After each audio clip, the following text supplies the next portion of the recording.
Hello दोस्तों, स्वागत है आप लोगों का एक बार फिर से। आज है हमारी इंडियन ज्योग्राफी सीरीज़ की 10th क्लास, 10वीं क्लास। ऑलरेडी सारी जानकारी दे चुका हूँ, 9 क्लासेस इससे पहले हो चुकी हैं। तो चलिए फिर, नो ड्रामा नो फंसी, ओनली स्टडी, सीधा आते हैं मुद्दे की बात पर जो आज हमें पढ़ना है। तो लास्ट क्लास में हम बातें कर रहे थे ना, डिस्प्यूट्स जो हैं, जो विवाद हैं, हम डिस्प्यूट्स के बारे में पढ़ रहे थे। तो देखिए, एक बार वही हमारा जो रोज का सीन होता है, मतलब कहने का मतलब जो हम रोज की चीज़ें देखते हैं, एक बार उसको देख लेते हैं। हम पढ़ रहे हैं इंट्रोडक्शन ऑफ इंडिया, लोकेशन और एक्सपेंशन पढ़ चुके हैं, अवस्थिति और विस्तार कर चुके हैं, बाउंड्री लाइंस कर चुके हैं, फ्रंटियर्स यानी भारतीय सीमा से लगे देश कर चुके हैं। और अभी जो हमारा टॉपिक चल रहा है वो क्या है? विवाद चल रहा है, डिस्प्यूट्स।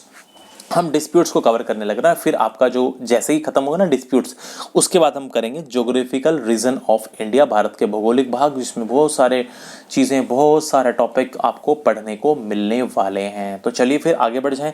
तो देखिए, जहाँ तक हमने डिस्कशन कर लिया है, अब ये उससे आगे की बात है। अगला जो विवाद है वो किसको लेकर है? जो अगला विवाद है वो है सिंधु नदी को लेकर। देखिए, लास्ट क्लास में आपको मैंने ऑलरेडी बताया, सियाचिन ग्लेशियर को लेकर विवाद।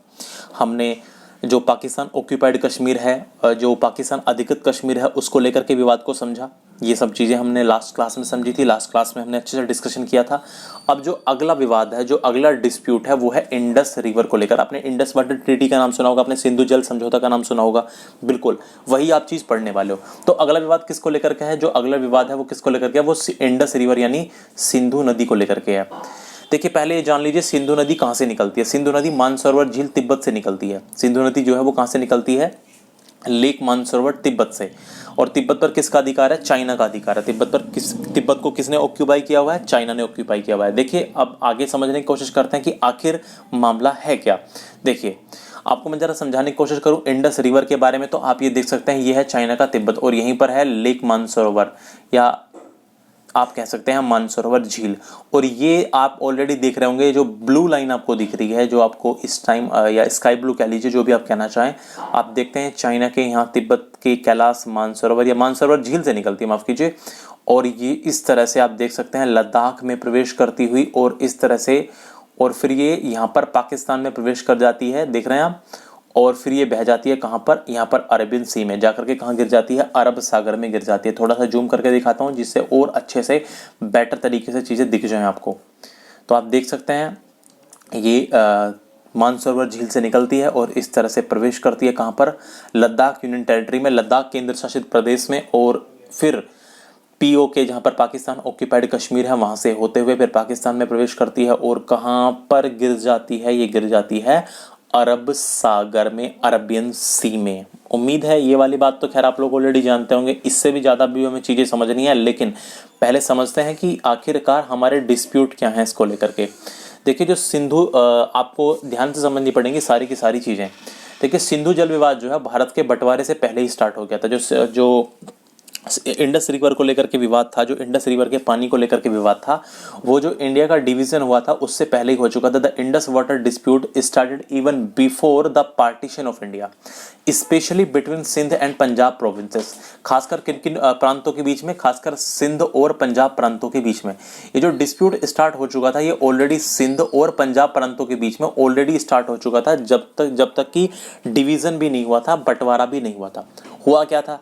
देखिए, 1947 में, 1947 में वो विवाद तो पहले से चल रहा था, लेकिन अब असली विवाद कब हुआ? तो असली विवाद हुआ जब बंटवारा हो गया 1947 में, जब भारत आज़ाद हुआ, दो देश हो और दो देश बन गए, एक पाकिस्तान बना और एक हिंदुस्तान में यानी भारत बना 1947 में। डिवीज़न के बाद, इसके बाद हुआ क्या कि इसको लेकर के जो विवाद था, इसको लेकर के जो डिस्प्यूट था, वो और ज़्यादा बढ़ गया। और जब ये डिस्प्यूट बढ़ा तो भारत और पाकिस्तान के जो इंजीनियर लोग थे वो मिले और उन्होंने पाकिस्तान की तरफ आने वाली दो प्रमुख नहरें, दो उनकी कुछ मेन नहरें थी, जो उनकी दो उनकी मेन कैनल्स थी, उनको लेकर के उन्होंने एक समझौता किया, एक एग्रीमेंट किया, एक स्टैंड स्टिल एग्रीमेंट किया। कैसा एग्रीमेंट किया? एक स्टैंड स्टिल एग्रीमेंट किया।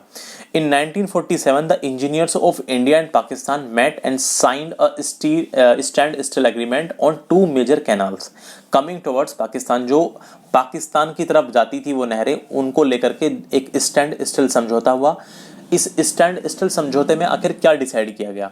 देखिए, इस स्टैंड स्टिल समझौते में ये डिसाइड किया गया कि आने वाले 1947 में हुआ ये, कि आने वाले 31 मार्च 1948 तक, कि जो 31 मार्च 1948 आएगा तब तक इन नहरों में पाकिस्तान को लगातार पानी मिलता रहेगा, इन दो नहरों में लगातार पानी दीजिए हमें। ये डिसाइड हुआ इस समझौते में, इस स्टैंड स्टिल समझौते में ये डिसाइड हुआ कि 31 मार्च 1948 तक इन नहरों में पाकिस्तान को लगातार पानी मिलता रहेगा। लेकिन घटना क्या हुई, जब जिस टाइम पर ये स्टैंड स्टिल समझौता हुआ था तब तक कहानी कुल मिला के ये हुई, पीओके पर कब्जा नहीं था। अब हुआ क्या, उसके इसी दौरान टाइम, क्योंकि समझौता तो हो चुका था, टाइम बीतता रहा और पाकिस्तानियों ने, पाकिस्तानी मिलिट्री ने जो कबीली लोग थे, जो कबीलियाई लोग थे, उनके साथ मिलकर के कश्मीर पर अटैक कर दिया और कश्मीर का बहुत सारा हिस्सा जो था वो कब्जा लिया, जिसको हम पाकिस्तान ऑक्यूपाइड कश्मीर के नाम से जानते हैं। तो हुआ क्या, उसके बाद आप लोग ऑलरेडी जानते हैं कि ये 31 मार्च 1948 तक था। अब जैसे ही होती है 1 अप्रैल 1948 को, अब समझौता खत्म हो गया इस तारीख में।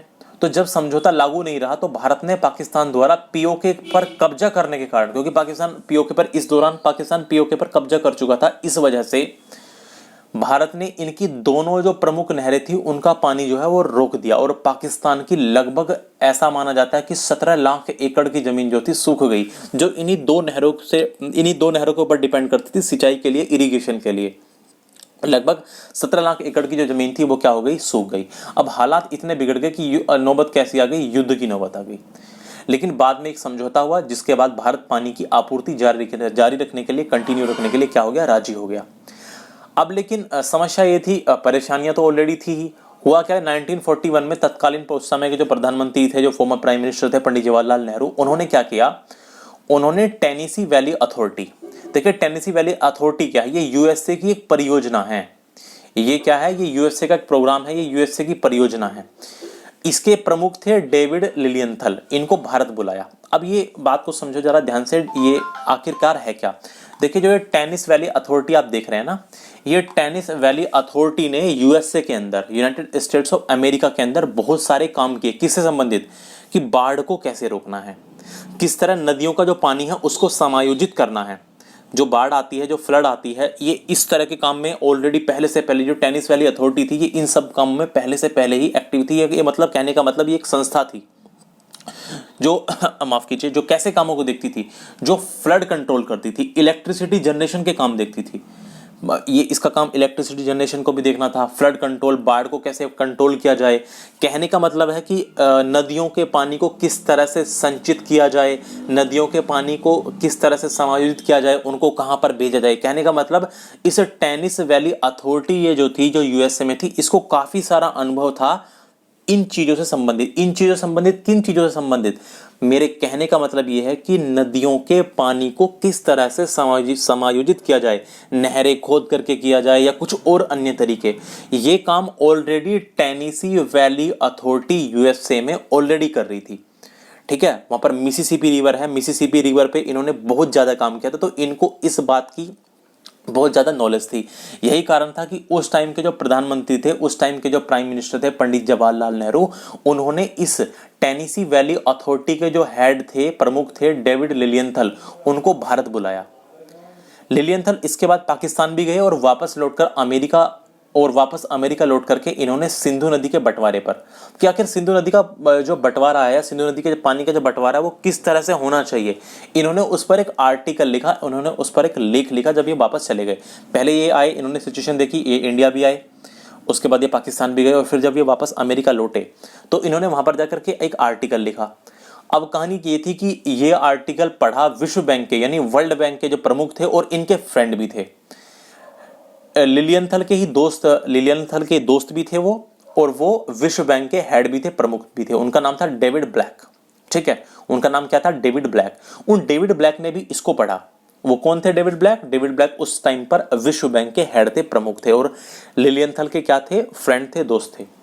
तो इसके बाद ब्लैक ने क्या किया, जब ब्लैक ने इस आर्टिकल को पढ़ा तो डेविड ब्लैक ने भारत और पाकिस्तान के प्रमुखों से, जो भारत और पाकिस्तान के हेड थे, यानी prime minister of India, president of Pakistan, इस बारे में उनसे कांटेक्ट किया और फिर शुरू हुआ दोनों के बीच में क्या, बैठकों का दौर यानी मीटिंग्स का दौर। इसके बाद दोनों ही देशों के बीच में किसका दौर शुरू हो गया, मीटिंग्स का दौर शुरू हो गया। ठीक है, इतनी बात मुझे उम्मीद है समझ में आ रही होगी। वही चीज़ है, एक बार फिर से एक्सप्लेन कर देता हूँ, सारी चीज़ें वही हैं जो अभी आपको मैंने बताई है। देखिए समझने की कोशिश कीजिए। The Indus water dispute started even before the partition of India, कि इंडिया के पार्टीशन से पहले ही जो डिस्प्यूट था वो ऑलरेडी चला हुआ था, specially between the Sindh and Punjab provinces, जो पंजाब और सिंध प्रोविंस थे उनके बीच में। आप लोग ऑलरेडी जानते हैं सिंध प्रांत जो पड़ता है वो पाकिस्तान में है, सिंध प्रोविंस, और पंजाब आधा आधा डिवाइड है। सिंध पंजाब प्रांत पाकिस्तान में भी है और पंजाब राज्य भारत में है आधा, दोनों ये डिवाइड है। ये पंजाब राज्य डिवाइड है, सिंध पूरा का पूरा पाकिस्तान में है। In 1947, the engineers of India and Pakistan met and signed a standstill agreement on two major canals coming towards Pakistan, according to which till 31st March 1948 1948 तक 31 मार्च 1948 तक Pakistan continued to receive water in these canal, कि पाकिस्तान को लगातार पानी मिलता रहेगा। लेकिन on the 1st April 1948 when the agreement was not in force, जब एग्रीमेंट टूट गया, ठीक है, एग्रीमेंट खत्म हो गया 1 अप्रैल 1948 को, तो India blocked the water of both the major canal, जो दोनों की दोनों मेजर कैनाल्स थी, जो नहरें थी, उनमें जो पानी देता था भारत उसको रोक दिया, due to Pakistan occupation of माफ कीजिए पाकिस्तान ऑक्यूपेशन ऑफ पीओके, तो पाकिस्तान ने ऑक्यूपाइड कर लिया था क्या, कश्मीर को, इस वजह से।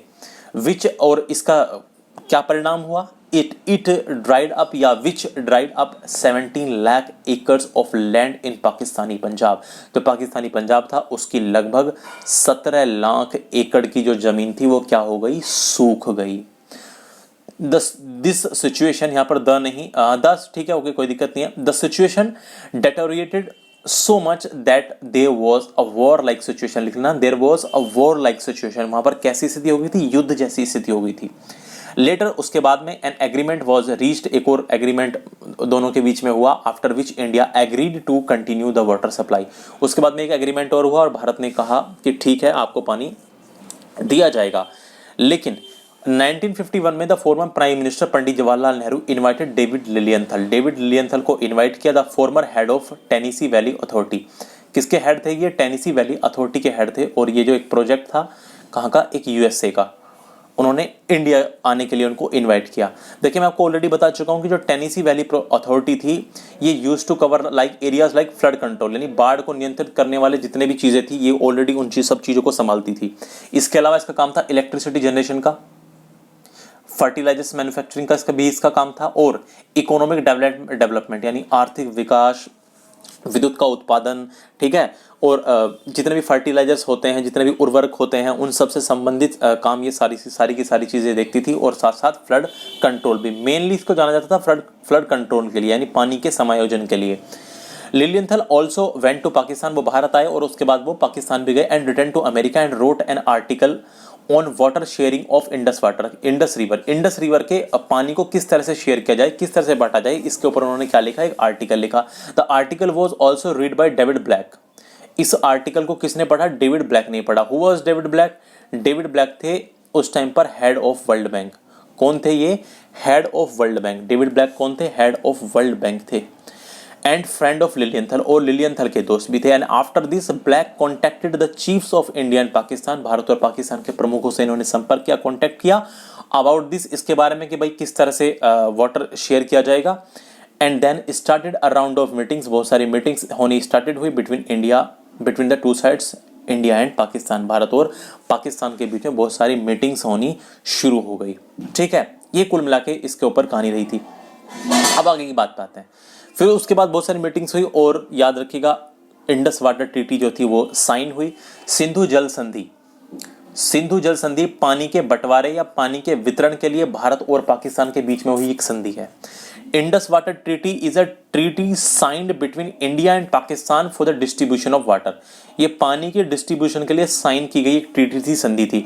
और इस संधि में आपसे क्वेश्चन ये पूछा जाएगा कि बताइए सिंधु जल समझौता जो था या इंडस वाटर ट्रीटी जो थी या सिंधु जल संधि जो थी उसकी मध्यस्थता किसने की थी, यानी मीडिएटर कौन था, किसने कराई थी ये, तो याद रखना the world bank had mediated in this treaty, इस संधि में विश्व बैंक ने मध्यस्थता की थी। इस संधि में जो मध्यस्थता करने वाला था, या कहते हैं ना जिसे हम कह देते हैं आम भाषा में बिचौलिया, तो वो बिचौलिया कौन था? वो वर्ल्ड बैंक था। और इस संधि पर कराची में 19 सितंबर 1960 को 19 सितंबर 1960 को भारत के प्राइम मिनिस्टर जवाहरलाल नेहरू और पाकिस्तान के राष्ट्रपति अयूब खान ने क्या किए थे? हस्ताक्षर किए थे, साइन किए थे। The treaty was sign in Karachi on 19 September 1960 by the prime minister of India Jawaharlal Nehru and president of Pakistan Ayub Khan. उस समय भारत के प्रधानमंत्री थे पंडित जवाहरलाल नेहरू और पाकिस्तान के जो प्रेसिडेंट थे वो कौन थे? अयूब खान। तो prime minister of India Jawaharlal Nehru और प्रेसिडेंट ऑफ पाकिस्तान अयूब खान ने इस ट्रीटी को क्या किया? साइन किया। यही था सिंधु जल समझौता। अब बात ये आती है कि इस समझौते में आखिर हुआ क्या? अब ये क्वेश्चन उठता है। देखिए, इस समझौते के अनुसार जो ऊपर की 3 नदियां, अभी मैप पे ले जाके दिखाऊंगा मैं आपको, मैप पे ले जाके दिखाऊंगा, तसल्ली रखिए। इस समझौते के अनुसार जो ऊपर की 3 नदियां, ऊपर की 3 नदियां कौन कौन सी? सिंधु, चेनाब और झेलम। इनका जो अधिकांश पानी है वो पाकिस्तान को दिया जाए। क्या डिसाइड हुआ इस समझौते में? ये डिसाइड हुआ इंडस वाटर ट्रीटी में या सिंधु जल समझौते में, ये डिसाइड हुआ कि जो ऊपर वाली 3 नदियां हैं, सिंधु नदी, इंडस रिवर, चेनाब और झेलम, इनका ज्यादातर पानी यानी लगभग 80% पानी किसको दिया जाए? पाकिस्तान को दिया जाए। और नीचे की जो 3 नदियां हैं, नीचे वाली जो 3 नदियां हैं कौन कौन सी? रावी, व्यास और सतलज, इनका जो 80% पानी है या इनका जो अधिकांश पानी है वो भारत को उपयोग के लिए प्रस्तावित किया गया कि भारत इनका उपयोग करेगा, नीचे वाली 3 नदियों का, और ऊपर वाली 3 नदियों का ज्यादातर पानी पाकिस्तान को दिया जाना चाहिए। ऐसा डिसाइड हुआ इस इंडस वाटर ट्रीटी में। तो इस संधि के प्रस्तावों के अनुसार सिंधु नदी का यानी इंडस की यदि हम बात करें तो हम बात इंडस की कर रहे हैं ना, तो इंडस रिवर का तो लगभग 20% पानी, 20% पानी डिसाइड हुआ कि 20 का, अरे माफ कीजिएगा, इसका यह डिसाइड हुआ कि 20% पानी केवल इंडिया को रहेगा, केवल भारत अपने पास इसका केवल 20% पानी रखेगा और 80% पानी किसको दिया जाएगा? 80% पानी दिया जाएगा पाकिस्तान को। इसमें यह डिसाइड हुआ क्योंकि मैंने अभी समझाया कि जो ऊपर वाली 3 नदियां वो है सिंधु, चिनाब और झेलम, इनका 80% पाकिस्तान को, 20% इंडिया को, और बाकी जो नीचे की हैं रावी, व्यास और सतलज, इनका 80% इंडिया को, 20% पाकिस्तान को। अकॉर्डिंग टू द एग्रीमेंट, इस एग्रीमेंट के according most of the water of 3 upper river, जो ऊपर वाली 3 रिवर है, इंडस है, चिनाब है, झेलम है, was given to Pakistan and most of the water of the other 3 rivers, कौन कौन सी? रावी है, व्यास है और Sutlej, were proposed for use to India, India को यूज करने के लिए प्रपोज किया गया। According to the proposal of this treaty, यानी only 20% of the total water of the Indus river can be used by India, केवल 20% पानी ही इंडिया यूज कर सकता था। ठीक है, समझते हैं। पहले इस बात को समझिए, जो मैं बात बता रहा हूं वो क्या है। वो कहानी कुछ इस तरह की है, उम्मीद है आपको मैप पे दिख रहा होगा, चीजें आप लोग देख पा रहे होंगे। तो यहाँ पर जरा ध्यान दीजिएगा, आप लोग ये देख सकते हैं कि ये है यहाँ से लेक मानसरोवर, आपको दिख रहा होगा। तो यदि नहीं दिख रहा है तो थोड़ा जूम करके मैं इसको और दिखाने की कोशिश करता हूँ। ये आप ध्यान से देखिए, ठीक है, तो दिखेगा आपको अच्छे से। तो आप यहाँ नजर डालिए, देखिए ये है लेक मानसरोवर, यहाँ पर आपको दिख रहा होगा ऑलरेडी, ये लेक मानसरोवर है। यहाँ से निकलती है सिंधु नदी और आप ऑलरेडी देख सकते हैं ये, ठीक है, यहाँ पर आप देख सकते हैं लद्दाख यूनियन टेरिटरी में इसने प्रवेश किया है और ये लद्दाख यूनियन टेरिटरी से होती हुई इसकी सहायक नदी भी है, शोक नदी, आप देख रहे हैं साइड से आ रही है, शोक नदी भी है, इसकी सहायक है। और ये प्रवेश कर जाती है कहाँ पर? पाकिस्तान में, ये पाकिस्तान में प्रवेश कर जाती है।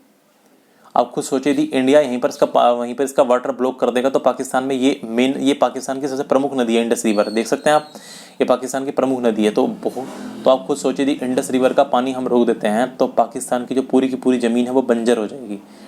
ठीक है, और ये इस तरह से आप लोग ऑलरेडी मैं समझा चुका हूँ कि ये कहाँ पर जाके गिर जाती है, ये अरब सागर में जाके नीचे गिर जाती है। खैर उस पर भी नहीं आते हैं, वो आप लोग ऑलरेडी समझ चुके हैं, लेकिन जो बताने का मकसद है उसको समझिए। पहले देखिए, ऊपर की एक नदी हो गई ये फर्स्ट रिवर, ये वाली पहली यानी इंडस रिवर का पानी उनको मिलेगा। इसके अलावा आप देख सकते हैं ये रही झेलम, ठीक है, नंबर 2 पे झेलम है, आप लोग ऑलरेडी देख सकते हैं जम्मू कश्मीर में निकलती है। देखिए यहाँ से, देखिए जम्मू एंड कश्मीर से, और ये देखिए अब ऐसे होती हुई ये भी प्रवेश कर जाती है कहाँ पर? पाकिस्तान में प्रवेश कर जाती है, झेलम का पानी मिलेगा। और देखिए चेनाब नंबर 3 पर, ये वाली रिवर है चेनाब, देखिए ये वाली जो रिवर है, देख रहे हैं आप, ये वाली जो रिवर है ये है चेनाब, ये चेनाब रिवर है। और इस तीसरी, ये ऊपर वाली, मैंने कहा ना ऊपर वाली जो 3 नदियां हैं, ये हैं ऊपर की 3 नदियां, इनका 20% पानी इनका माफ कीजिए, बार बार 20% बोल रहा हूं मैं, 80% पानी मिलेगा पाकिस्तान को, 20% रखेगा केवल इंडिया, ये डिसाइड हुआ। अब नीचे की 3 रिवर देखिए यहाँ पर ध्यान दीजिए, यहाँ पर आप लोग अच्छे से ध्यान दीजिएगा। यहाँ पर है व्यास नदी, ये देख सकते हैं आप, ये है व्यास, ये पहले देखो, यहाँ पर देखो नीचे वाली 3 नदियों की बात करता हूँ मैं। ये रही रावी, सबसे पहले ये देखिए, ये है रावी, ये रावी है, ठीक है। उम्मीद आप देख रहे होंगे, आगे आगे मुझे ड्रॉ करने की जरूरत नहीं है। ये व्यास है नंबर 2, ये है यहाँ पर नंबर 2, यहाँ से निकलती है ये व्यास नदी। और नंबर 3 ये यहाँ से निकलती है, ये भी तिब्बत से निकल के आती है, सतलुज नंबर 3।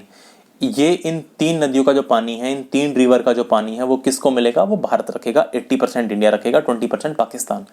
और आप लोग ऑलरेडी दिख रहे होंगे, चाहे ये झेलम हो, ये जाके चेनाब में मिल जाती है, और फिर चेनाब भी आगे जा करके ये रावी चेनाब और झेलम, देखो झेलम जो है वो जाके चेनाब में मिल रही है, ये चेनाब नदी होगी, और आगे जाके रावी भी इसमें जाके मिल जा रही है। और आप देख रहे हैं सतलुज हो चाहे व्यास हो, ये ऑलरेडी सारी की सारी ज्वाइन होकर बाद में जाकर के सारी की सारी कहाँ पर मिल जा रही हैं? ये इंडस रिवर में मिल जा रही हैं, मिठानकोट नाम के स्थान पर, देख सकते हैं आप लोग, ठीक है। पाकिस्तान में मिठानकोट नाम की जगह है, यहाँ पर ये जाकर के सारी नदियाँ जो हैं एक जगह ज्वाइन होती हैं, कहाँ पर? इंडस रिवर में। ये ऑलरेडी ये तो सारी की सारी झेलम, चेनाब, व्यास है, रावी, सतलुज, ये तो सारी की सारी पहले ही ज्वाइन हो जाती हैं, लेकिन ये इंडस रिवर से कहाँ पे मिलती हैं? मिठानकोट नामक स्थान पे मिलती हैं, पाकिस्तान में जाकर के, ठीक है। उम्मीद है ये इतनी बातें आपको ना समझ में आ रही होंगी, जो बातें मैंने अभी आपको समझाई हैं वो आपको पल्ले पड़ा होगा। तो मैंने मेरे समझाने का मकसद क्या था? अभी मैंने जो आपको बात समझाई वो यही समझाई थी, जो इंडस वाटर ट्रीटी है, जो पॉइंट आपको याद रखना है, की पॉइंट भाई देखिए, उसका जो मीडिएटर था, जिसने उसमें मध्यस्थता की, वो था वर्ल्ड बैंक। ये बात आपको ध्यान रखनी है। मीडिएटर कौन था? वो था world bank. World bank mediator था। और इसमें डिसाइड क्या हुआ? इसमें डिसाइड ये हुआ कि भाई 80% पाकिस्तान के पास रहेगा, किन किन रिवर का? इंडस का, झेलम का और चेनाब का। ये ऊपर की 3 नदियां हैं। 80% पाकिस्तान रखेगा और 80% इंडिया रखेगा। किस किस का? रावी का, व्यास का और सतलुज का, ठीक है। ये डिसाइड हुआ इस इंडस वाटर ट्रीटी में। मुझे उम्मीद है आप लोगों को ये बात अच्छे से समझ में आ गई होगी। अब हम चलते हैं आगे और अब हम जानते हैं, अब जो हमारा आज का जो सेशन है उसको हम पूरा का पूरा समअप करने की कोशिश करते हैं। अब तक हमने जितना भी सेशन पढ़ा है, देखिए इंट्रोडक्शन ऑफ इंडिया में आपने, देखिए हम ये हर बार ऐसे ही करेंगे। आपने अब तक पढ़ा पूरा का पूरा इंट्रोडक्शन ऑफ इंडिया, और मैंने आपको इंट्रोडक्शन ऑफ इंडिया में, ध्यान से देखिए, बहुत ध्यान से आपको चीज़ों को समझना है। इंट्रोडक्शन ऑफ इंडिया में मैंने आपको जो चीज़ समझाई है वो क्या क्या समझाया है वो देख सकते हैं आप लोगों को। मैंने समझाया इंट्रोडक्शन ऑफ इंडिया में आपको लोकेशन और एक्सपेंशन बताया गया, अवस्थिति और विस्तार, बाउंड्री लाइंस के बारे में बताया गया, फ्रंटियर्स के बारे में बताया गया, और अब मैंने बताया आपको डिस्प्यूट्स, और ये हमने चीज़ें कर ली हैं कवर। अब हम क्या करने वाले हैं? अब हम इसको देखेंगे केवल और केवल शॉर्ट में, यानी 1 लाइन में। अब इनको देखेंगे हम 1 लाइनर की फॉर्म में। कहने का मतलब अब हम इनके देखेंगे की पॉइंट्स, कि की पॉइंट्स क्या क्या हैं। अब हम पूरी की पूरी समरी देखने वाले हैं, पूरी की पूरी समरी देखने वाला है। किसकी? इंट्रोडक्शन ऑफ इंडिया की पूरी पूरी अब हम क्या देखेंगे? समरी पढ़ेंगे। तो आप लोग हो जाइए तैयार, और अब हम पढ़ेंगे introduction of India at a glance, केवल और केवल एक दृष्टि में। पूरे के पूरे पॉइंट जितने भी अब तक हमने पढ़े हैं उनको हम एक बार फिर से समरी के रूप में कवर करेंगे, ठीक है। तो हो जाइए तैयार।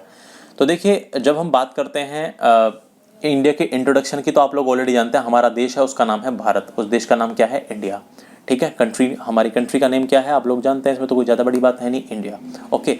अच्छा, आप याद करिए, स्टार्टिंग में मैंने आपको जो क्लास नंबर 2, हमारी शायद क्लास नंबर 2 थी ज्योग्राफी की, वहाँ पे मैंने आपको इंडिया के और अन्य नाम भी बताए थे, बिल्कुल डिटेल से। ये नाम कैसे पढ़े, क्या इनके पीछे पढ़ने का रीज़न था, ये मैं सब समझा चुका हूँ आपको ऑलरेडी। तो यदि आपने पीछे क्लासेस देखी हैं तो आपको ये पक्का याद होगा, नहीं देखी हैं तो आपको जरूर देखनी चाहिए वहाँ पर, कि ये आर्यवर्त नाम कैसे आया, जम्बूद्वीप कहाँ से आया, भारतवर्ष कैसे है, हिंदुस्तान नाम कैसे, इंडिया कैसे, ये सारी की सारी चीज़ें मैं आपको बता चुका हूँ। ये इंडिया के नाम है।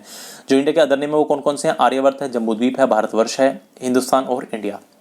ये सब चीज़ें मैं आपको ऑलरेडी डिस्कस कर चुका हूँ, क्योंकि अब यहाँ हमें केवल और केवल एक दृष्टि में सारी चीज़ों को समझ रहे हैं। तो अब यहाँ पर हमें चीज़ों को जल्दी जल्दी चीज़ों को कवर करना पड़ेगा। आप लोग ऑलरेडी जानते हैं जो कैपिटल है इंडिया की वो न्यू दिल्ली है, और जो भौगोलिक स्थिति है भारत की, जो भौगोलिक स्थिति है वो है उत्तरी पूर्वी गोलार्ध। नहीं आई बात समझ? इंडिया कहाँ पर लोकेट करता है? ये करता है नॉर्दर्न ईस्टर्न हेमिस्फीयर। नहीं आई बात समझ? हाँ चलो, तो समझाता हूँ, देखो ध्यान से। दिख रहा है आपको? तो दिख रहा है तो बहुत अच्छी बात है। तो इसको और ध्यान से देखने की कोशिश करिए, इसको आप लोग और ध्यान से देखने की कोशिश करिए। देखिए, आपके सामने ये जो लोकेशन दिखाने की मैं कोशिश कर रहा हूँ इंडिया की, तो आप लोग ज़रा ध्यान दीजिएगा। आप लोगों को मैं ऑलरेडी पढ़ा चुका हूँ, मैंने आपको लैटिट्यूड लॉन्गिट्यूड पढ़ाए थे ना, वहाँ ये चीज़ समझाई थी। ये देखो ध्यान से, ये जो मैं ड्रॉ कर, ये जो मैंने आपके सामने ड्रॉ किया है ये इक्वेटर है। ये जो मैंने आपके सामने ड्रॉ किया ये क्या है? इक्वेटर है। अरे ये क्या है? बोलो बोलो जोर से, ये इक्वेटर है। क्या है? भूमध्य रेखा है। कि क्या है? 0 डिग्री अक्षांश रेखा है। बात ही समझ, ये इक्वेटर है, 0 डिग्री अक्षांश रेखा है। लेकिन समझने वाली बात यहाँ पर ये है, जो आपको बातचीत समझनी है वो यह है कि ये है, देखो एक और चीज ड्रॉ करके दिखाता हूँ, ये है ट्रॉपिक ऑफ कैंसर यानी कर्क रेखा, ठीक है। ये है कर्क रेखा, ट्रॉपिक ऑफ कैंसर, और आप लोग जानते हैं ये है ट्रॉपिक ऑफ कैप्रिकॉर्न यानी मकर रेखा, ये मकर रेखा है। अच्छा, आप लोग अच्छे से ये बात जानते हो कि इन दोनों का कोई फिलहाल बनाने का कोई मकसद नहीं है, आप लोग बस इस पर ध्यान दीजिए, ये जो इक्वेटर है, ये जो इक्वेटर है इस पर आप ध्यान दीजिए, और इसके साथ साथ एक चीज पर वो थोड़ा सा ध्यान दीजिएगा, एक चीज थोड़ी सी और है उस पर वो ध्यान दीजिएगा। देखिए ये है, यहां पर वो ध्यान दो, ये है 0 डिग्री देशांतर रेखा। हालांकि इसमें कर्व होना चाहिए, मैं यहां पर कर्व मैंने नहीं लिया, समझ जाओ, बस अंडरस्टैंडिंग बनाइए आप लोग ऑलरेडी अच्छे से ये बात जानते हैं, ये बात आप लोग बहुत अच्छे से जानते हैं कि ये जो भूमध्य रेखा है, ये वाली, ये जो इक्वेटर है, ये जो 0 डिग्री अक्षांश रेखा, इसको हम 0 डिग्री अक्षांश रेखा भी कह सकते हैं, इसको आप कह सकते हैं 0 डिग्री अक्षांश रेखा, या आप इसको और क्या कह सकते हैं, इसको आप कह सकते हैं भूमध्य रेखा, इसको आप भूमध्य रेखा भी कह सकते हैं, इसको इंग्लिश में हम कहते हैं इक्वेटर, इसको हम इक्वेटर कहते हैं। ठीक है, दरअसल है क्या, ये अर्थ को दो पार्ट में डिवाइड करती है। इस इक्वेटर के जो ऊपर वाला हिस्सा है उसको हम कहते हैं उत्तरी गोलार्ध, अरे उसको हम क्या कहते हैं, ये है उत्तरी गोलार्ध यानी नॉर्दर्न हेमिस्फीयर, ये है उत्तरी गोलार्ध। अब मुझे एक बात बताइए, अभी मैंने कहा भारत की भौगोलिक स्थिति क्या है, तो मैंने बताया भारत की जो भौगोलिक स्थिति है वो है उत्तरी गोलार्ध। इतना देखिए, पहले केवल इतना देखो, उत्तरी और गोलार्ध को इतना देखो, बस केवल पहले इतना देखो, उत्तरी गोलार्ध है, कोई दिक्कत, ये बात तो आप जानते हैं कि जो इंडिया की, देखो ये है इंडिया, जहां पर आपको रेड रेड दिख रहा है, ये इंडिया है, तो कहां पर है, देखिए इस इक्वेटर के ऊपर यानी उत्तरी गोलार्ध में, यानी नॉर्दर्न हेमिस्फीयर में है। अब बात करते हैं भारत का भारत वैसे पूर्व में है या पश्चिम में, देशांतर के अनुसार आप लोग जानते हैं, ये जो आप देख रहे हैं ये है 0 डिग्री देशांतर, ये क्या है, ये है 0 डिग्री देशांतर, ग्रीनविच लाइन जिसको आप कह सकते हैं। ठीक है, ये है 0 डिग्री देशांतर, 0 डिग्री लॉन्गिट्यूड। आप लोग जानते हैं इसके इधर की यदि हम बात करें तो ये है पूर्व, अरे नहीं सॉरी, पश्चिम पश्चिम पश्चिम, अरे ये उल्टा कर दिया, ये है पश्चिम, ये क्या है, इसके इधर है पश्चिम। ओके, और इस 0 डिग्री देशांतर के यदि राइट साइड की आप बात करें, ये पूरा, ये वाला पूरा हिस्सा, ये है पूर्व, ये क्या है, ये पूर्व है, और ये वाला क्या है, ये पश्चिम है, ये वेस्ट है, ये वेस्ट है। ठीक है, ये वाला हिस्सा क्या है, वेस्ट है, और ये वाला हिस्सा क्या है, पूर्व है। तो खुद देख सकते हैं जो हमारा इंडिया है वो कहां पर पड़ता है, वो है उत्तर पूर्व में। वो कहां पर पड़ता है, देखिए ध्यान से देखना, वो कहां पड़ता है, उत्तर पूर्व में, यानी अक्षांशों के अनुसार, यानी लैटिट्यूड के अनुसार तो उत्तर में, और लॉन्गिट्यूड के हिसाब से पूर्व में, कहां पर पड़ता है, पूर्व में। तो इसीलिए मैंने वहां पे बताया, तो जो भारत की जो लोकेशन है वो कैसी है, उत्तरी पूर्वी गोलार्ध में, यानी नॉर्दर्न ईस्टर्न हेमिस्फीयर।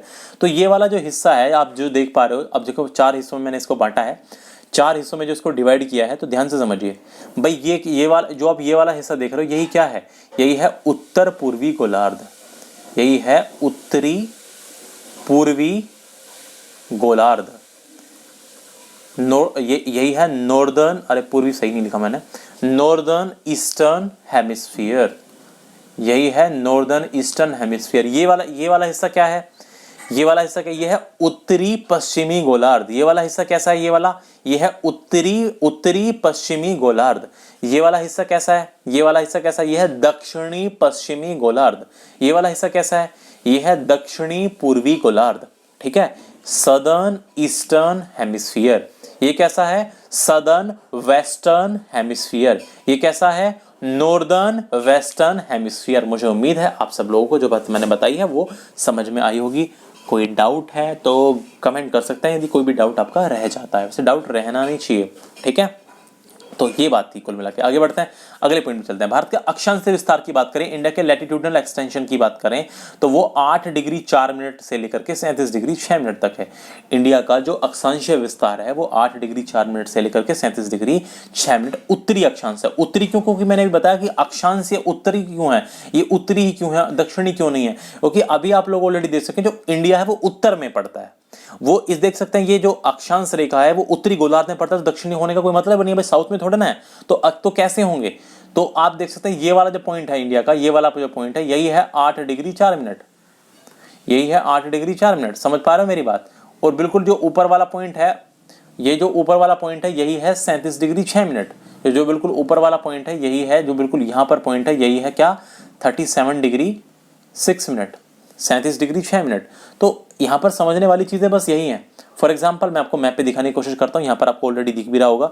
देखिए ये जो बिल्कुल यहाँ पर केप कोमोरिन पे आप जो देखते हैं, यही वाला जो पॉइंट जो आपको मैंने भी रेड करके दिखाया, यही है 8 डिग्री 4 मिनट।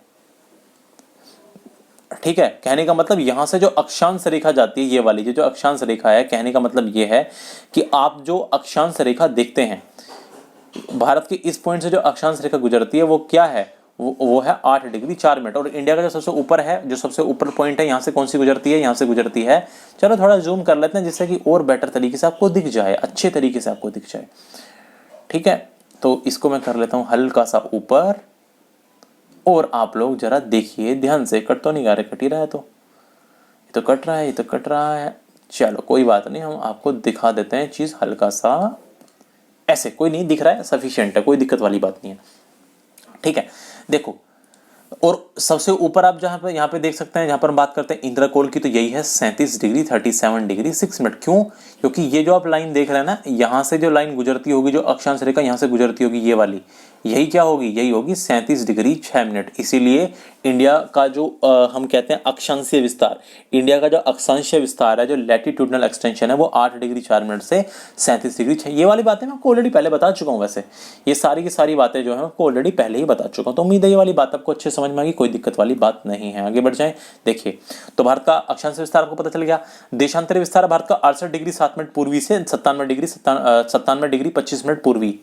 लॉन्गिट्यूडनल एक्सटेंशन कितना है, 68 degree 7 minute east to 97 degree 25 minute east. East क्यों भैया?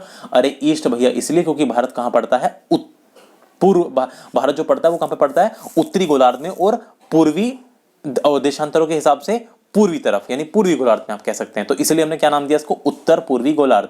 तो एक बात बताओ, जब देशांतर के हिसाब से इंडिया पूर्व में पड़ता है, तो जो इंडिया की जो लोकेशन है वो क्या आएगी, देशांतर के हिसाब से, देशांतर के अकॉर्डिंग, लॉन्गिट्यूड के अकॉर्डिंग वो पूर्वी आएगी, ईस्ट ही आएगी। बात आई समझ में? तो खुद समझिए आप लोग, इंडिया का जो ये वाला आप पॉइंट देखते हैं, ये वाला जो पॉइंट है, इंडिया का जो ये वेस्टर्न पॉइंट है, ये है 68 डिग्री 7 मिनट, और ये वेस्ट नहीं होना चाहिए भाई, ये ईस्ट है। 68 डिग्री 7 मिनट ईस्ट है भाई, पूर्व में पड़ता है, ये भी वेस्ट में नहीं पड़ता, ये भी 68 डिग्री 7 मिनट ईस्ट में ही है। ठीक है, क्यों? क्योंकि ये जो आप लाइन देख रहे हैं ना, ये वाली जो लाइन आप देख रहे हैं, यहां से ये जो देशांतर रेखा गुजरती है, ये वाली ऐसे देशांतर रेखा गुजरती है, यहाँ इस कोने से होते जो देशांतर रेखा गुजरती है, यही रेखा, यही कौन सी है, यही है 68 डिग्री 7 मिनट पूर्वी देशांतर रेखा। और इधर से जो गुजरती है, इधर से जो देशांतर रेखा इसको टच करते हुए गुजरती है, ये कौन सी है, 97 डिग्री 25 मिनट पूर्वी देशांतर। इसीलिए याद रखना, भारत का जो लॉन्गिट्यूडनल एक्सटेंशन है वो कितना है, वो है 68 डिग्री 7 मिनट से 97 डिग्री 25 मिनट। ये बातें मैं ऑलरेडी आपको बहुत अच्छे से पहले ही समझा चुका हूं, पहले ही ये सब बातें आपको मैं एक्सप्लेन कर चुका हूं। ठीक है, और भारत का जो मानक समय है, इंडिया का जो स्टैंडर्ड टाइम है, वो है 82.5 डिग्री ईस्ट। इलाहाबाद के समीप है मिर्जापुर में नैनी, इलाहाबाद के समीप मिर्जापुर के नैनी का समय माना जाता है, उसी को, वहीं से गुजरने वाली जो देशांतर रेखा है, उसी को हमने क्या माना है, अपनी मानक समय रेखा मान लिया है, जो ग्रीनविच से 5.5 घंटे आ गया। अब ये ग्रीनविच क्या है, ये सारी की सारी चीजें मैंने आपको, जहां पर लैटिट्यूड और लॉन्गिट्यूड पढ़ाया था, जहां पर मैंने आपको अक्षांश और देशांतर समझाया था, वहां पर मैंने बहुत अच्छे से इन सारी चीजों को एक्सप्लेन किया है वहां, क्योंकि यदि मैं यहाँ भी एक्सप्लेन करने लग गया तो आप खुद सोचिए, introduction of India at a glance, हम एक दृष्टि में देख रहे हैं तो बहुत सारा टाइम इसी पे लग जाएगा, लेकिन फिर भी मैं आपको समझाने की कोशिश करता हूं। देखिए 82.5 डिग्री 82.5, ये जो आप यहां पर देख रहे हैं, ये वाली यहां पर ध्यान से देखने की कोशिश करिए तो आपको आएगी बात समझ में।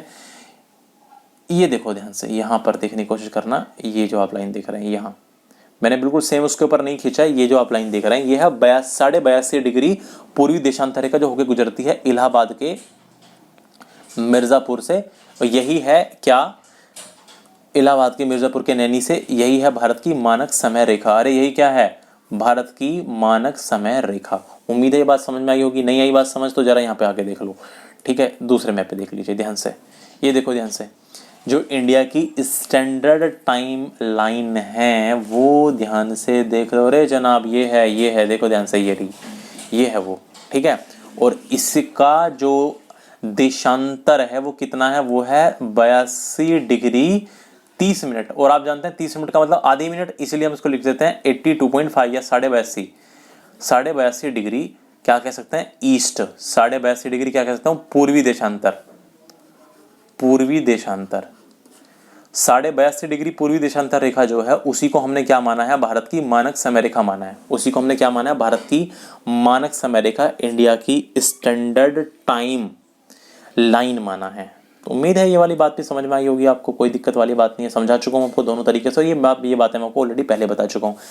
अच्छा, भारत का जो भौगोलिक विस्तार, जो ज्योग्राफिकल एक्सटेंशन है, वो उत्तर से लेकर के दक्षिण तक है 3214 मैक्सिमम 3214 किलोमीटर, और पूर्व से पश्चिम तक है 2933 यानी 2933 kilometre. Geographical extension of India north से साउथ तक है 3214 यानी 3214 kilometre, and east to west है 2933 किलोमीटर।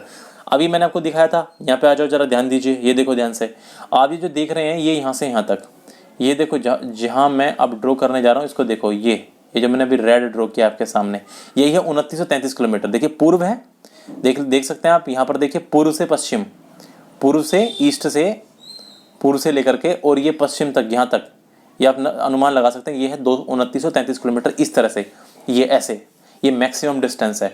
और आप देखिए उत्तर से दक्षिण, उत्तर से दक्षिण देखने की कोशिश करिए, ये वाली डिस्टेंस है 3214। देखिए यहाँ पर लिखा भी हुआ है, ये वाली डिस्टेंस है, ये कितनी है, ये देखिए ये है 3214, यहाँ पर लिखा हुआ ऑलरेडी, देख सकते हैं आप। और ये ऐसे यहाँ से पूर्व से पश्चिम, ये है 2933। ठीक, ये समझ चुके हैं आप लोग, ये बातें मैं आपको ऑलरेडी पुरानी क्लासेस में भी समझा चुका हूँ। अच्छा, स्थलीय सीमा, ये तो अभी मैंने बिल्कुल अभी पढ़ाया था। जो स्थलीय सीमा है भारत की, जो लैंड वाली बाउंड्री है वो है कितनी एग्जैक्टली, वो है 15,106.7 किलोमीटर। लेकिन हम इसको मोटा मोटी क्या मान लेते हैं, इसको हम मान लेते हैं 15,200 किलोमीटर, 15,200 किलोमीटर कह देते हैं। ये भी अभी तो मैंने भी रिसेंटली आपको पढ़ा है, ठीक है, रिसेंटली अभी हमने पढ़ा, अच्छे से मैं आपके साथ समझा, तो वापस यहाँ पर कोई ऐसी इसकी खास जरूरत नहीं है। और भारत की जो जलीय सीमा है, जो ऐसी बाउंड्री, जो सी बाउंड्री है, जलीय सीमा भारत की, उसकी लेंथ कितनी है 7516.6 किलोमीटर, 7516.6 किलोमीटर। ये बातें आप लोग अच्छे से जानते हैं, ये बातें अभी हमने रिसेंटली समझी हैं। आगे बढ़ते हैं और आगे चीज़ों को समझने की कोशिश करते हैं। देखिए प्रादेशिक जलीय सीमा जो है वो समुद्र तट से 12 समुद्री मील तक है, 12 नॉटिकल माइल्स तक है। अब ये देखो, मैं आपको अभी जब समझाऊंगा जलीय सीमा के बारे में, मैं आपको समझाऊंगा कि प्रादेशिक, ये टेरिटोरियल सी एक्सटेंशन क्या होता है। देखिए टेरिटोरियल सी एक्सटेंशन जो होता है वो 12 नॉटिकल माइल्स तक होता है, 12 नॉटिकल माइल तक होता है फ्रॉम द समुद्र तट से, जो समुद्र तक का जो तट होता है वहां से लेकर के जो सी का जो कोस्ट होता है, जो समुद्र का जो एकदम तट होता है, वहां से लेकर के 12 नॉटिकल मील तक होता है, कहलाती है किसी भी देश की प्रादेशिक जलीय सीमा। ठीक है, उसके बाद आता है संलग्न क्षेत्र यानी कॉन्टिजियस जोन, वो होता है इस प्रादेशिक सीमा से आगे 24 समुद्री मील और आगे तक। जो प्रादेशिक जलीय सीमा है, जो टेरिटोरियल सी एक्सटेंशन है, उसके 24 समुद्री मील तक यानी 24 नॉटिकल माइल्स तक और आगे तक, up to 24 nautical miles beyond the territorial waters. अभी समझाऊंगा मैप पे ले जाकर के। इसके बाद आता है अनन्य आर्थिक क्षेत्र, एक्सक्लूसिव इकोनॉमिक जोन, संलग्न क्षेत्र से 200 समुद्री मील आगे तक रहता है, यानी इस वाले से भी आगे 200 नॉटिकल माइल्स तक।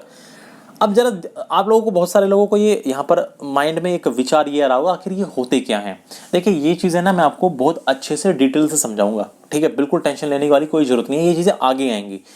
आपको मैं समझाऊंगा कि जो अनन्य आर्थिक क्षेत्र है उसमें क्या क्या कंडीशंस हैं, ठीक है, क्या क्या अधिकार किसी देश के पास हैं, अनन्य आर्थिक क्षेत्र में किसी देश के पास क्या क्या अधिकार हैं, वो उसका किन किन चीज़ों पर कंट्रोल होता है, ये सारी चीज़ें मैं आपको आगे समझाने वाला हूँ। या जो कॉन्टिजियस जोन है, जो संलग्न क्षेत्र जिसको मैं कह रहा हूँ, जो प्रादेशिक जलीय सीमा से 24 समुद्री मील तक आ गया है, तो इस क्षेत्र में या इस रेंज में कोई देश कितने अधिकार रखता है, वो क्या क्या कर सकता है इस सीमा के भीतर, ये भी मैं समझाऊंगा आपको। और जो प्रादेशिक जलीय सीमा है, इस क्षेत्र में किसी देश के क्या क्या अधिकार हैं, क्या ये पूरी तरह से उसी का माना जाता है, ये सारी की सारी चीजें आपको आगे समझने को मिलेंगी। अभी चीजों को बिल्कुल कंफ्यूजिंग मत बनाइए अपने लिए, ये आगे बहुत डिटेल से आप देख सकते हैं। मैं ऑलरेडी जितनी भी चीजें बता रहा हूँ, इवन मैं आपको एक वन लाइनर वाला पॉइंट ही बता रहा हूँ, उसके लिए भी आपको मैं मैप से समझाने की पूरी कोशिश करता हूँ। ऐसा नहीं है कि चलो हाँ ये तो पढ़ा चुका हूँ वापस क्यों बताना, फिर भी मैं आपको उस चीज को भी वापस जरूर बताता हूँ, ठीक है। तो अभी इन पर परेशान मत होइएगा। फॉर एग्जाम्पल मैं आपको यदि समझाने की भी कोशिश करता हूँ इस चीज को, तो आप ऐसे समझ सकते हैं, जैसे मानिए ये इंडिया का मैप है और मैंने अभी आपको सीधा ये समझाया कि जो प्रादेशिक जलीय सीमा होते हैं, जो टेरिटोरियल सी एक्सटेंशन है, वो 12 नॉटिकल मील तक माना जाता है। तो जैसे मान लो ये यहाँ समुद्री सीमा है, तो इसके 12 नॉटिकल माइल्स तक, इसके 12 नॉटिकल माइल्स तक यानी 12 नॉटिकल माइल्स तक ये मानी जाएगी क्या, ये मानी जाएगी प्रादेशिक जलीय सीमा। इससे भी आगे, इस 12 से भी आगे, इस 12 से आगे 24 नॉटिकल माइल्स और 24 नॉटिकल माइल्स और ये समझाऊंगा बिल्कुल मैप के साथ। अभी आपको टेंशन लेने वाली कोई जरूरत नहीं है, बहुत ज़्यादा मुश्किल आपको ये आगे 24 नॉटिकल माइल्स और इससे 24 नॉटिकल माइल और आगे ये मानी जाती है क्या, इसको माना जाता है संलग्न क्षेत्र यानी कॉन्टिजियस जोन। अभी मैंने बताया ना जलीय सीमा, प्रादेशिक जलीय सीमा से भी 24 समुद्री मील आगे तक, और इससे भी आगे यानी देखिए ये हमारी जो है सी कोस्ट है, ये हमारा समुद्र तट है, ये आप देख सकते हैं। इससे 12 नॉटिकल माइल्स तक प्रादेशिक जलीय सीमा, इससे आगे और 24 नॉटिकल माइल्स तक क्या, संलग्न क्षेत्र जो भी मैंने बताया कॉन्टिजियस जोन, और अनन्य आर्थिक क्षेत्र जो होता है वो संलग्न क्षेत्र से भी 200 समुद्री मील आगे तक होता है, यानी 200 नॉटिकल माइल्स तक, और आगे 200 नॉटिकल माइल्स तक। ये वाली बातें अभी मैंने आपको बिल्कुल कुछ भी नहीं समझाया है, अच्छे से आपको सब चीज़ समझा के बताया जाएगा आगे। टेंशन लेने की कोई भी बात नहीं है, कोई भी दिक्कत आपको नहीं लेनी है, ठीक है। चलो आगे बढ़ जाते हैं, फिलहाल के लिए अभी इतना ही रखिए। देखिए भारत की जो जलवायु है वो कैसी है, जो भारत की क्लाइमेट है वो है मॉनसूनी क्लाइमेट। इंडिया का क्लाइमेट कैसा है, मॉनसून क्लाइमेट है।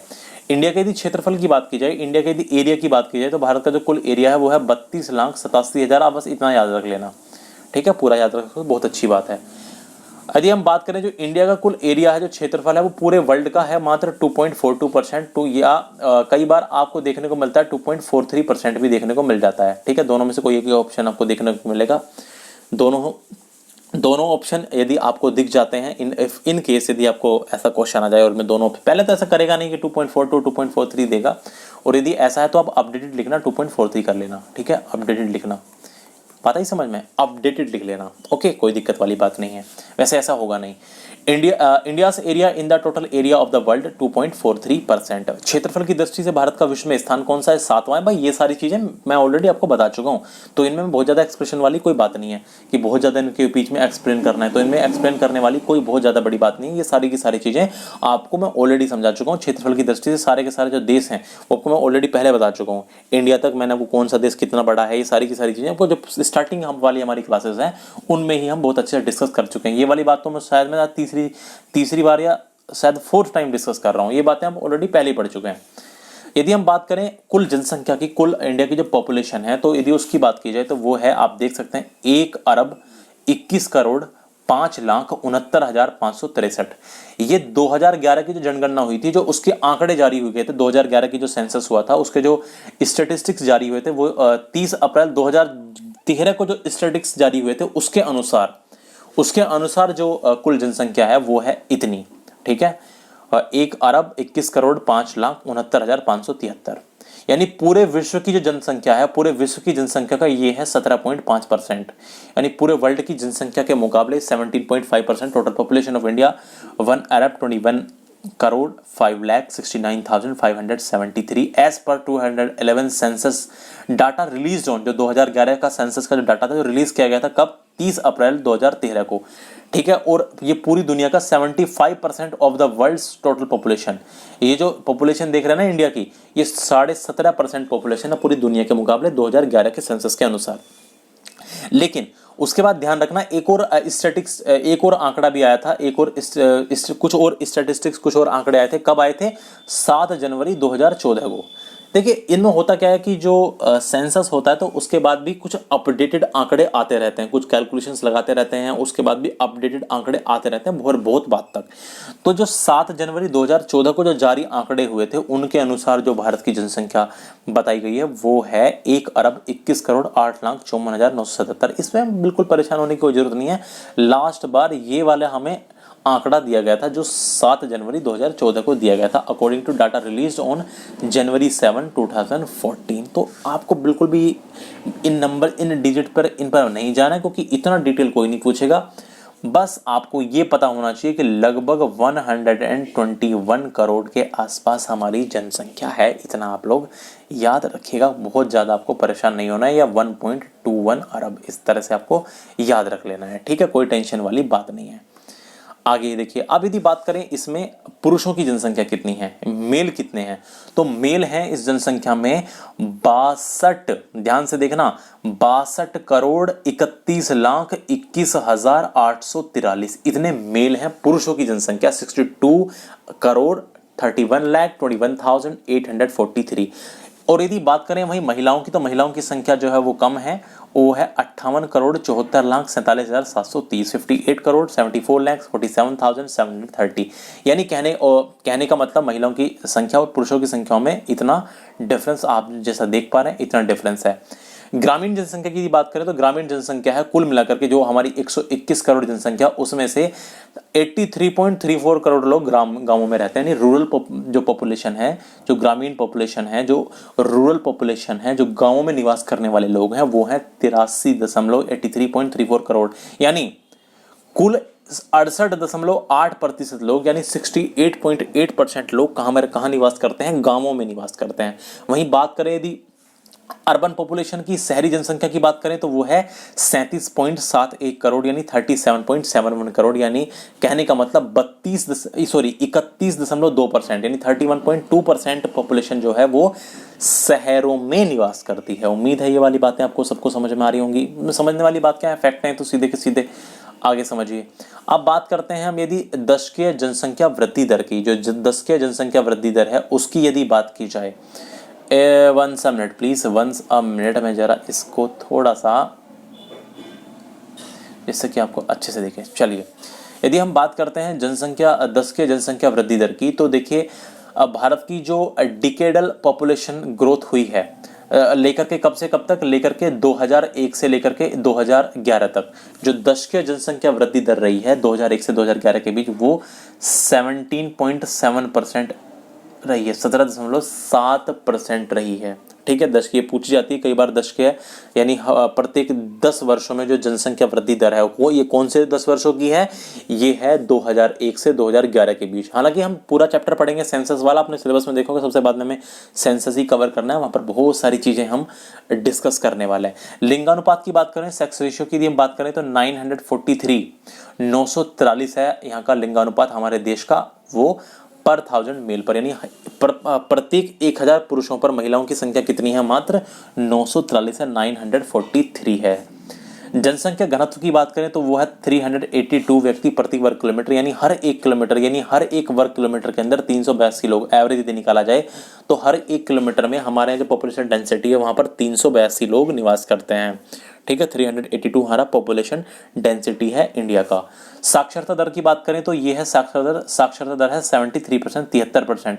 लेकिन आप कई टेक्स्ट बुक पढ़ेंगे, बहुत सारी आप नामी किताबें पढ़ेंगे, वहाँ पर 74.4 दे रखी है, तो इसको आप मत मानिएगा, इसको आप 73% ही आपका जो है आंसर होना चाहिए। यदि ऑप्शन में नहीं है तो फिर then you will go for 74.04%। देखिए इसके ऊपर ना थोड़ी, ये एक डिबेटेबल इशू है, एक मुद्दा है, इसके ऊपर डिबेट की जा सकती है। ये इशू क्या है ये मैं आपको समझाऊंगा जब हम क्या पढ़ेंगे, जब हम सेंसस पढ़ेंगे। अभी उस मुद्दे पर नहीं जाते हैं, अभी हम टू द पॉइंट रहते हैं, क्योंकि हम एट अ ग्लैंस सब चीज़ों को पढ़ रहे हैं। मैंने आपको सारे ये पॉइंट बता दिया कि 74% भी कई जगह ये बताई गई है। थोड़ा बहुत ये फ्लक्चुएशन जो आप देखते हैं ये होता क्यों है, ये कुछ रीज़न होते हैं जिनकी वजह से ये आप देखते हैं फैक्ट थोड़े से अलग अलग हो जाते हैं, फैक्ट थोड़े से आपको उनमें अंतर देखने को मिलता है। लेकिन इसमें भी यदि हम बात करें पुरुषों की साक्षरता की, पुरुष कितने साक्षर हैं, यदि पुरुषों की साक्षरता की बात की जाए, मेल लिटरेसी की बात की जाए, तो मेल जो है वो 80.9% एजुकेटेड हैं। लेकिन यदि महिला साक्षरता की बात की जाए, फीमेल लिटरेसी की बात की जाए, तो वो हैं केवल 64.6%। इतनी लिटरेसी रेट किसका है? महिलाओं का है। ठीक है, चलिए जी, बात करें अनुसूचित जाति जो है उसकी जनसंख्या कितनी है भारत में, यानी जो शेड्यूल्ड कास्ट पॉपुलेशन है उसकी जनसंख्या कितनी है? तो शेड्यूल्ड कास्ट पॉपुलेशन की जो जनसंख्या है वो है लगभग 20,13,78,086। यानी जो टोटल पॉपुलेशन है उसमें जो एससी पॉपुलेशन है, जो शेड्यूल्ड कास्ट पॉपुलेशन है, वो है 16.6%। ये कहता है आंकड़ा 2011 की सेंसस का। ठीक है, बात ही समझ रही, 2011 के सेंसस के अकॉर्डिंग है। अब आप लोग यहाँ पर डिबेट में शुरू कर देना कि आपने तो गलत बता दिया, अब तो इतनी, भाई अब की बात नहीं कर रहा, जो ऑफिशियल आंकड़ा मैं उसकी बात कर रहा हूँ। ये जनगणना मैंने नहीं की है, ठीक है, जो ऑफिशियल आंकड़ा है मैं वो चीज़ें बता रहा हूँ आपको। बात करें अनुसूचित जाति यानी शेड्यूल्ड ट्राइब की, एसटी की बात करें तो उनकी जो जनसंख्या है वो है 10,10,42,81,034, यानी कुल जनसंख्या का 8.6%। जो एसटी पॉपुलेशन है वो कितनी है? 8.6% है।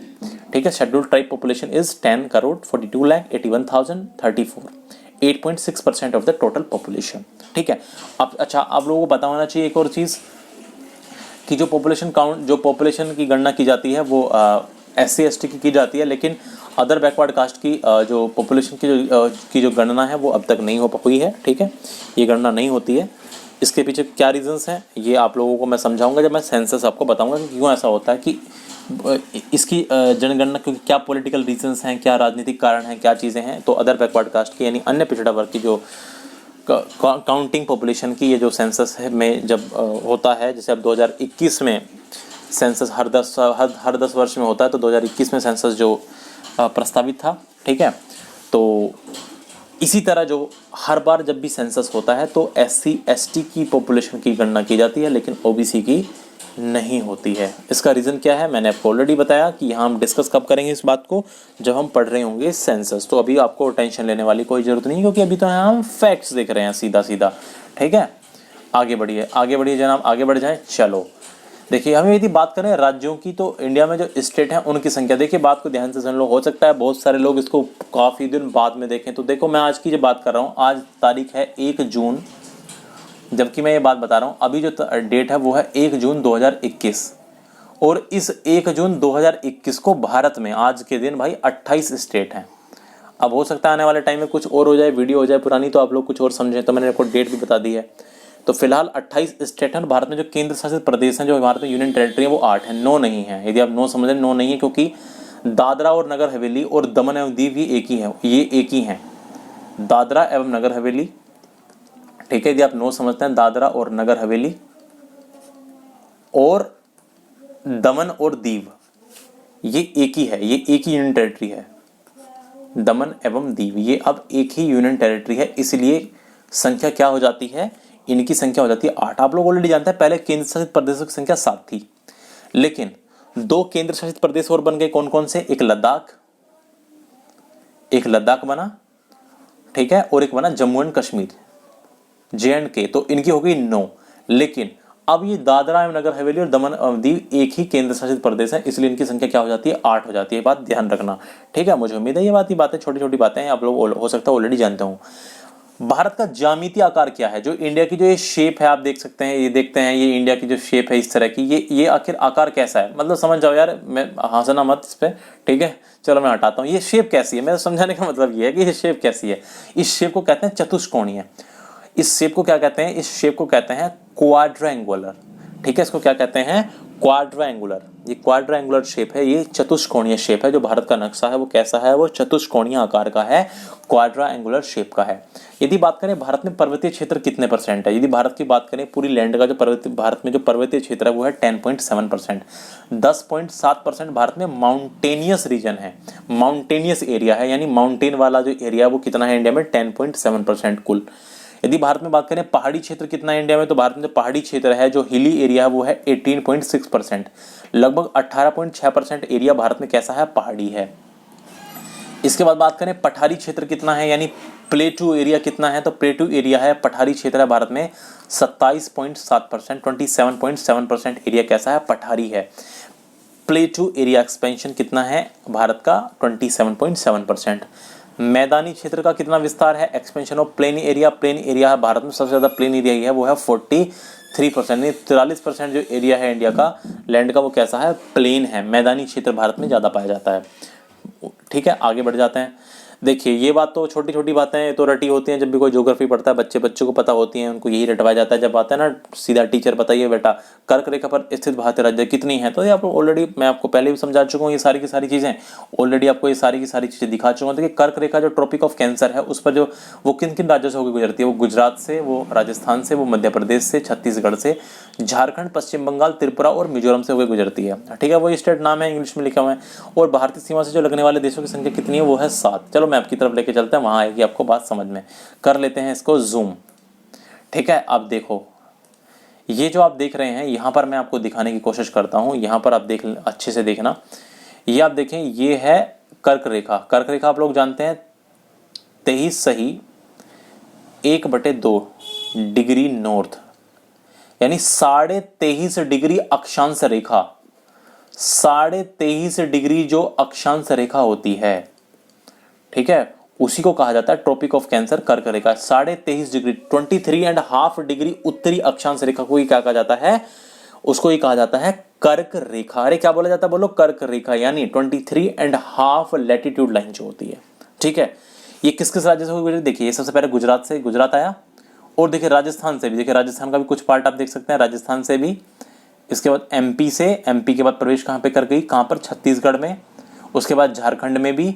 उसके बाद ये देख सकते हैं आप वेस्ट बंगाल, और ये बांग्लादेश आ गया, इससे हमें कोई मतलब नहीं, हमारा देश नहीं है। और ये देखिए यहाँ पर त्रिपुरा, यहाँ पर आप देख सकते हैं त्रिपुरा, और इसके बाद ये मिजोरम, और ये इन राज्यों को टच करके जाती है। जानते हैं आप ऑलरेडी ये बात। 7 ऐसे देश हैं जिनकी भारत की सीमा लगती है, पाकिस्तान है, चाइना है, यहाँ आप देख सकते हैं भूटान है, देख सकते हैं आप बांग्लादेश है, आप देख सकते हैं म्यांमार है, आप देख सकते हैं नेपाल है। अरे आप देख सकते हैं क्या है, नेपाल है। तो बिल्कुल भी मुश्किल वाली कोई चीज़ नहीं है। और एक देश रह गया, आप सोच रहे होंगे कि अब एक देश कौन सा रह गया, जनाब घबराने की जरूरत नहीं है। वो जो एक देश रह गया है वो यहाँ पर टच करता है, 106 किलोमीटर लंबी बाउंड्री, वो करता है अफगानिस्तान। वो कौन सा है, अफगानिस्तान है। तो घबराने वाली कोई बात ही नहीं है। ये वाली बातें तो मैं आपको ऑलरेडी पहली क्लासेस में भी डिस्कस ऑलरेडी कर चुका हूँ, तो टेंशन वाली कोई बात ही नहीं है। आगे बढ़ जाएं, बिल्कुल बढ़ जाते हैं। अब ये छोटे छोटे पॉइंट हैं, ये आपको छोटे छोटे पॉइंट हैं, इनको भी ध्यान रख लेना है। देखिए खत्म करते हैं इसी के साथ अपनी इंट्रोडक्शन जो था हमारा एट अ ग्लैंस, उसको खत्म करते हैं। दीदी बात करें हमारा राष्ट्रीय पशु क्या है, वो है बाघ। हमारा राष्ट्रीय विरासत पशु क्या है, हाथी है। इनमें समझने वाली कोई बात नहीं, नॉर्मल सी चीजें हैं, आपको पता होनी चाहिए आप लोगों को ये वाली बातें। राष्ट्रीय पशु होता है, पशु है हमारा मोर, राष्ट्रीय वृक्ष है हमारा बरगद, राष्ट्रीय फूल पुष्प है हमारा कमल, राष्ट्रीय चिन्ह है हमारा अशोक स्तंभ, राष्ट्रीय गान है हमारा जन गण मन, राष्ट्रीय गीत है हमारा वंदे मातरम। भारत की राष्ट्रभाषा कोई भी नहीं है, लेकिन लोग कोशिश करते हैं कि हिंदी हो जाए। ठीक है, लोग हिंदी को मानने की कोशिश करते हैं, मतलब फीलिंग, एक भावना है। याद रखना, भारत की कोई राष्ट्रीय भाषा नहीं है, ना ही भारत की कोई राष्ट्रीय लिपि है। ठीक है, देवनागरी को मानने की लोग कोशिश करते हैं। ठीक है, ऐसी फीलिंग आती है कि हाँ ये है, ठीक है, लेकिन ऐसी भारत की ना कोई राष्ट्रभाषा है, ना भारत की कोई राष्ट्रीय लिपि है। भारत का जो राष्ट्रीय वाक्य है वो कौन सा है, भारत का जो राष्ट्रीय वाक्य है वो है सत्यमेव जयते। जो राष्ट्रीय वाक्य वो क्या है, न सत्यमेव जयते है। राष्ट्रीय ध्वज हमारा तिरंगा है, राष्ट्रीय नदी हमारी गंगा है, और राष्ट्रीय जलीय जीव क्या है, डॉल्फिन है। और same thing in English, national animal is tiger. Okay, national heritage animal is elephant. Elephant कर लेना, एलिफेंट्स नहीं, एलिफेंट कर लेना। नेशनल बर्ड है पिकॉक, नेशनल ट्री है बनियन ट्री, नेशनल फ्लावर है लोटस, नेशनल सिंबल है अशोक स्तंभ, नेशनल एंथम है जन गण मन, नेशनल सॉन्ग है वंदे मातरम। और आगे चलते हैं, नेशनल लैंग्वेज जो है हमारी कोई भी नहीं है, नन, कोई लैंग्वेज हमारी नेशनल लैंग्वेज नहीं है।